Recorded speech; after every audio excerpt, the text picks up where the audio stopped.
Gəlin bir anlıq dayanıb düşünək. Bir insanın dəyərini əslində nə müəyyən edir? Pulu, vəzifəsi, yoxsa başqa bir şey? Bax, bu sualın cavabı bizim bir-birimizə və bütün cəmiyyətə baxışımızı kökündən dəyişə bilər. Gəlin bugün müqəddəs kitabın bu barədə bizə təqdim etdiyi çox güclü bir fikri, Allah qarşısında bərabərlik prinsipini birlikdə araşdıraq. Heç fikirləşmişsiniz, bizi bir-birimizdən ayıran nədir əslində? Niyə dünyamız statusa, sərvətə, gücə görə bu qədər qütbləşib, bu qədər bölünüb? Bütün bu biz və onlar bölgüsünün kökündə nə dayanır? Gələn biraz dərinə gedək. Ətrafımıza baxanda bunu hər gün görürük, elə deyilmi? İnsanlara sanki etiketlər yapışdırılır. Bank hesablarına, vəzifələrinə, hətta cinslərinə görə. Sanki həyat bir nərdivandır və hamı o nərdivanda bir pillədə dayanır. Bu isə təbii ki, ədalətsizliyə və qürura yol açır. Yaxşı, bəs əslində bizim dəyərimiz bunlarla da mı ölçülür? Yaxşı, əgər bizim dəyərimiz nə pulumuzdan, nə gücümüzdən, nə də statusumuzdan asılı deyilsə, bəs onda hardan gəlir? Bax, müqəddəs kitabın elə ilk səhifələri bizə tamamilə başqa bir pəncərə açır. Gəlin görək, insanın həqiqi dəyəri əslində harda gizlənir? Və cavab, baxın, elə buradadır. Məsələ burasındadır ki, dəyər bizim qazandığımız bir şey deyil. Yox, o bizə doğuşdan verilən bir hədiyyədir. Hər bir insan, heç bir istisna olmadan, Allahın surətini, onun bənzərliyini daşıyır. Yəni, bizim içimizdə yaradanın bir əksi var.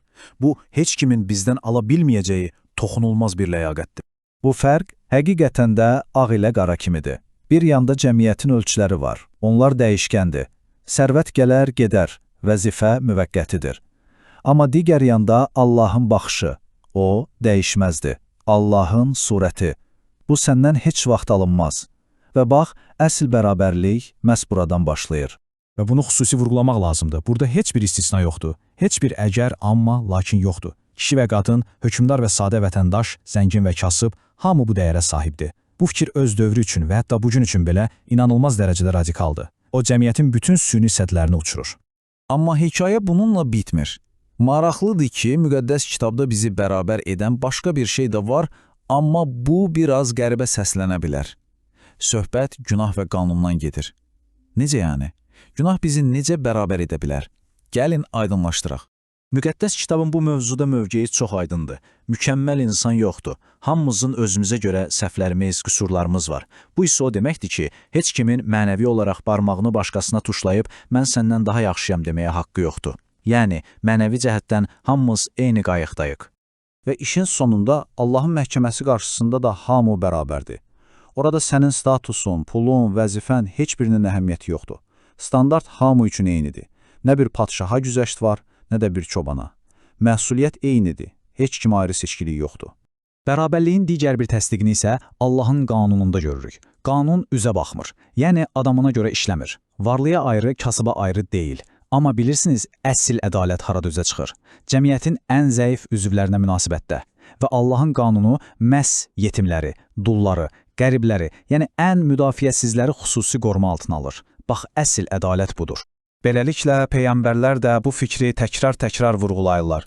Onlar deyir ki, Allah üçün vacib olan quru-quru ritual deyil, əsl dindarlıq, o, həyat tərzidir, başqaları ilə ədalətli davranmaqdır, mərhəmət göstərməkdir və ən əsası, unutmamaq ki, hamımız eyni Allahın qarşısında durmuşuq, yəni təvazökar olmaqdır.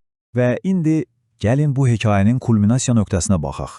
Əhd-i Cədid bizə elə bir şəxsiyyət təqdim edir ki, o, bu bərabərlik prinsipini sadəcə danışmır, onu yaşayır, hər addımında. Söhbət əlbəttə ki, İsa Məsihdən gedir. O, bu ideyanın sanki canlı forması idi. İsa'nın həyatına nəzər salanda, o, dövrünün bütün yazılmamış qanunlarını alt-üst idi. O, cəmiyyətin çirkli hesab etdiyi, barmaqla göstərdiyi insanlarla eyni süfrəyə otururdu. Bilirsiniz, o dövrdə bu nə deməkdir? Bu, böyük bir skandal idi. Bu, mən səni qəbul edirəm, sən dəyərlisən deməkdir. Və ya düşünün, o, insanların qorxusundan yaxın durmadığı cüzamlılara gedib toxunurdu. Bu sadəcə fiziki bir şəfa deyildi. Bu, həm də o insanın qırılmış ləyaqətinin bərpası idi. İsa öz hərəkətləri ilə deyirdi ki, sən dəyərlisən, sən kənarda qalmalı deyilsən. Qadınların ikinci dərəcəli vətəndaş sayıldığı bir dövrdə İsa onlara qulaq asır, onlarla danışır, onlara dəyər verirdi. Yəni o, hər addımında eyni mesajı verirdi. Allahın gözündə heç kim ikinci sort deyil, heç kim ümidsiz bir vəziyyətdə deyil. Bütün bunlar bizi çox vacib bir nəticəyə gətirib çıxarır. Məsihdə elə bir yeni ailə, elə bir yeni cəmiyyət formalaşır ki, orada artıq dünyəvi fərqlər öz mənasını itirir. Yaxşı, bəs bu necə olur? Fikir çox sadədir, amma çox dərindir. Düşünün, xilas bizim zəhmətimizlə qazandığımız bir maaş deyil. O bir hədiyyədir, Allahın lütfüdür. Və əgər hamımız eyni hədiyyəni almışıqsa, kimin kimdən üstün olmağa haqqı var? Heç kimin. Bu fikir bütün insan qürurunu darmadağın edir. Hamımız eyni dərəcədə bu lütfə ehtiyac duyuruq. Bəlkə də ən böyük bərabərlik elə budur. Və bu nöqtədə Həvari Pavel bütün bu fikirləri bir cümlədə cəmləyir. Bu bəlkə də müqəddəs kitabdakı ən inqilabi cümlələrdən biridir. Düşünün, o dövrün ən dərin, ən aşılmaz divarları, millət, sosial status, cins, Pavel deyir ki, Məsihdə bunların heç birinin hökmü yoxdur. Bu divarlar dağılıb, artıq hamı bir ailə. Yaxşı, bütün bunlar çox gözəl səslənir, amma bunun bizim gündəlik həyatımıza nə dəxli var? Bu böyük, uca fikirləri biz sabah işə gedəndə, mağazada, qonşumuzla danışanda necə tətbiq edə bilərik? Hər şey əslində çox sadə bir prinsipə gəlib çıxır. Əgər qarşımızdakı hər bir insana, xoşumuza gələnə də, gəlməyənə də, baxanda onda Allahın bir əksini görürüksə, ona necə dəyərsiz yanaşa bilərik ki? Mümkün deyil. Heç kim, heç bir insan dəyərsiz deyil.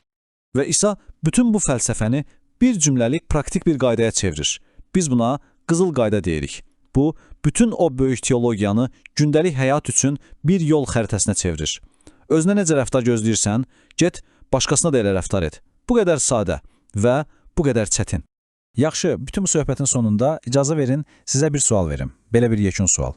Əgər bu həqiqətən də ürəyimizə salsaq, yəni hər kəsin, bəli, hər kəsin Allahın gözündə sonsuz dərəcədə qiymətli olduğunu qəbul etsək, bu sabah bizim üçün nəyi dəyişəcək? Sabah kimə biraz fərqli baxacaqsınız?